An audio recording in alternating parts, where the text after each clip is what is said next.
Ayaw ko alam. Alam tatawa, nakasibangan.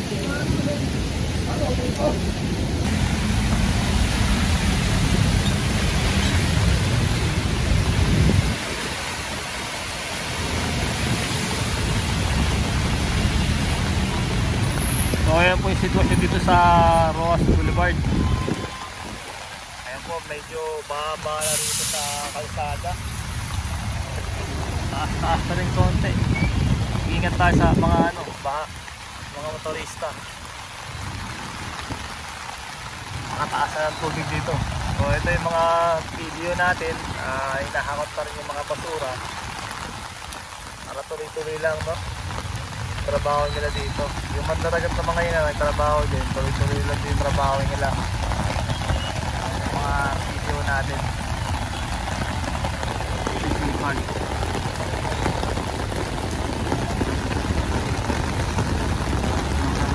Lang guys,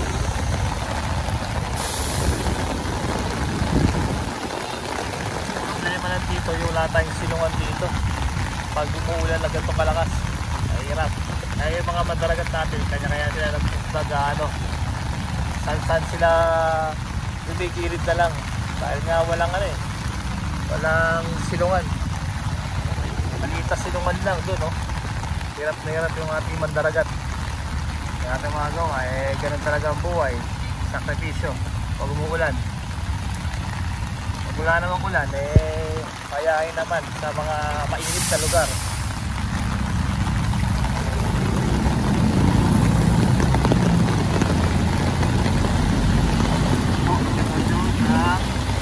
Roas Boulevard, Tabahana. Yan o, nasa ng tubig o.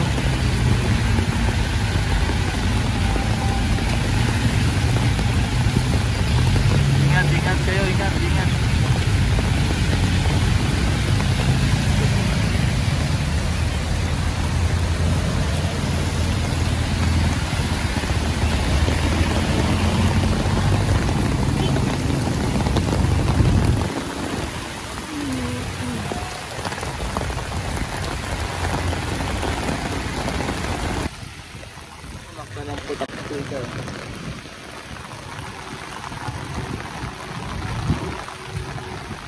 Dito sa Roas Boulevard, kaya may baba na rito. Alam nyo, taas na ng tubig kabila puntang Pasay. Medyo mataas na yung tubig.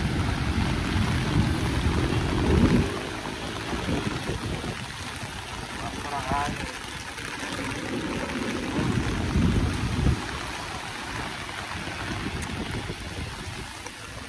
Jet ski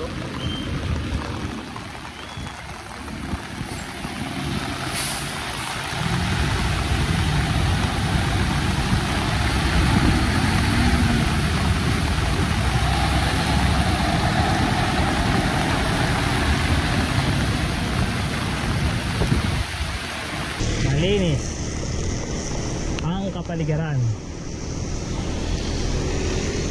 walang vendor. Ito niya.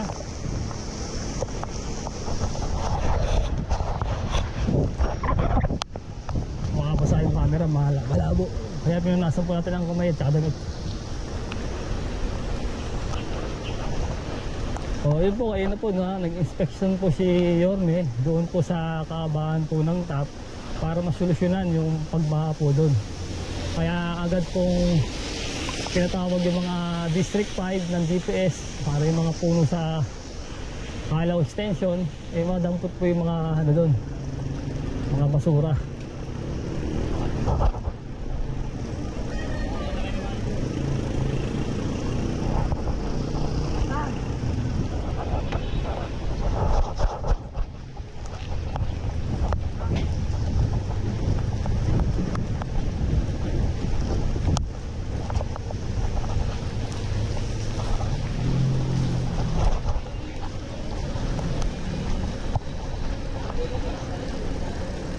Ayan po, malawag po Maynila, wala pong baha.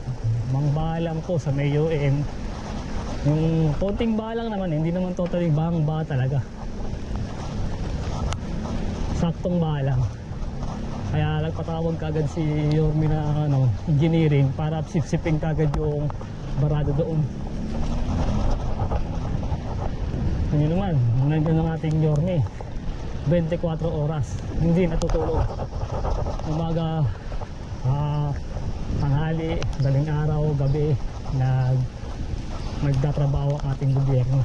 Si Yorme Isko Moreno. Siyempre ganoon din ang ating mga kawani. Dapat ibang department na nag-work.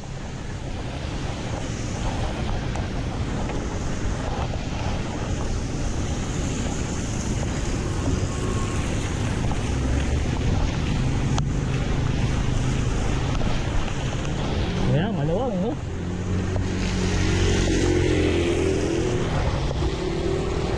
Walang baha.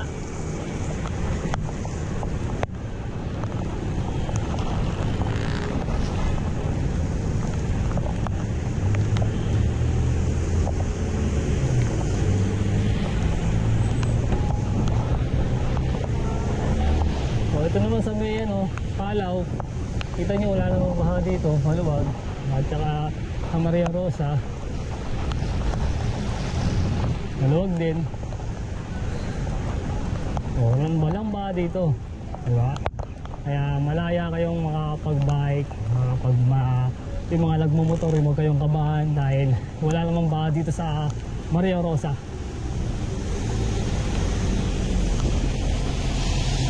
Okay, sinuwid natin to ha.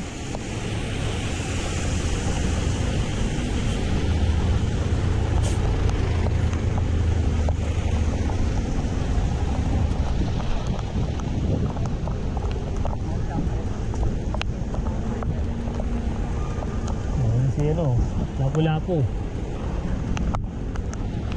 Matapang daw yan si Lapu-lapu. Kaya ginawa ng rugulto kasi nga matapang. Kaya may rugulto si Lapu-lapu. May kwento dyan si Lapu-lapu, matapang yan. Yan yung bayani ng Pilipinas. Okay, dito po magtatapos ang ating vlog at maraming pong salamat. At takipan niyo po yung sitwasyon dun sa Top Avenue, puntang UN, Paura, Kalaw, Maria Rosa, Maluwag.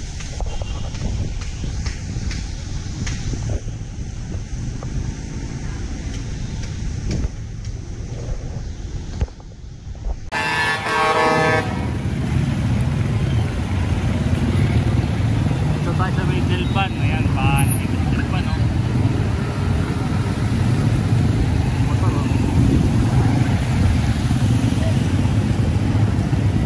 hanggang doon sa may Dilpan doon ba, ayun pupunta rin ito na may papuntang Tondo.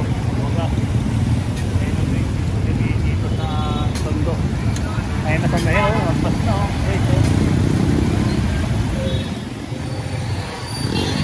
sobrang baha na dito guys. Ayan, tingnan nyo. Buti pa yung mga motor, pero kailangan mataas dito yung tambutin nila. Dahil kapag dito mataas ang tambutin nyo, talagang ano kayo dito maano yung motor nyo, mapapasukan ng tubig.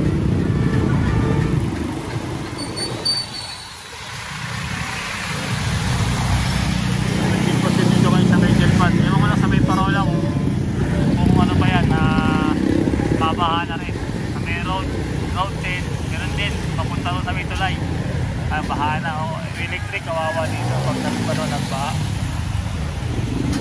Ito yung ano, ulan ng malakas kanina eh, sobrang lakas.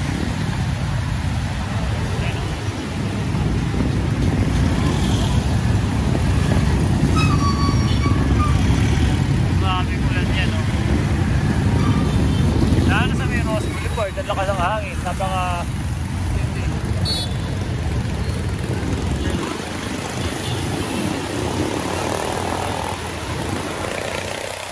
Taas ng bali mo.